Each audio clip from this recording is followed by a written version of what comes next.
tokony hanketahetany mandrakizay isika.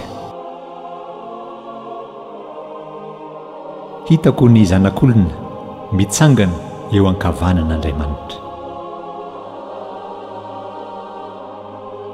Avia ry Jesosy Tompo.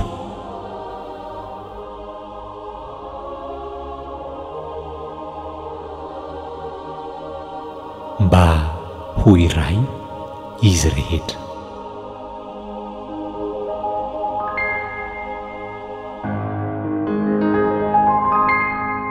Amin'ny anaran'ny Ray sy ny Zanaka sy ny Fanamasina. Amen.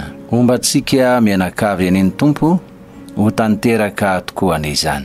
Dia faly mandrakariva ary mitsidika ny tokantranontsika mianakavy amin'ny alahady 7 volana Mea 2024 alahady 7 mandava-taona.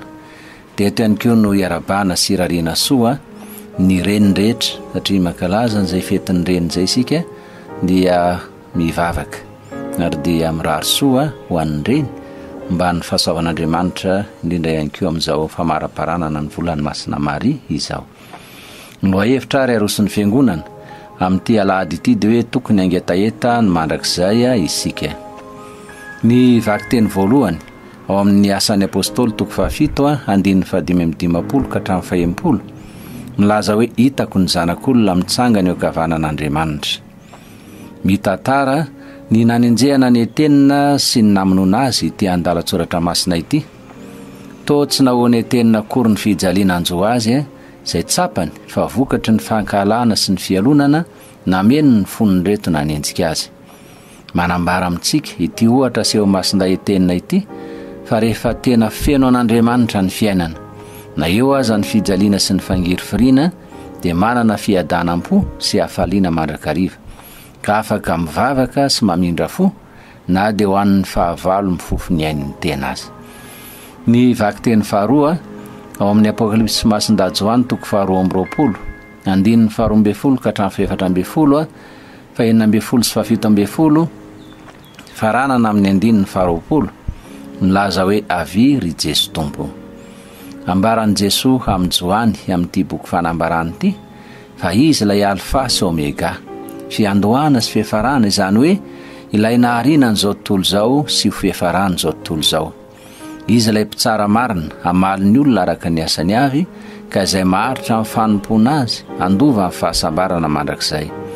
Noho izany etaetan'ny olo-marina ny ao nafaingana amin'i Jesosy ka ilazany hoe avia ry Jesosy Tompo.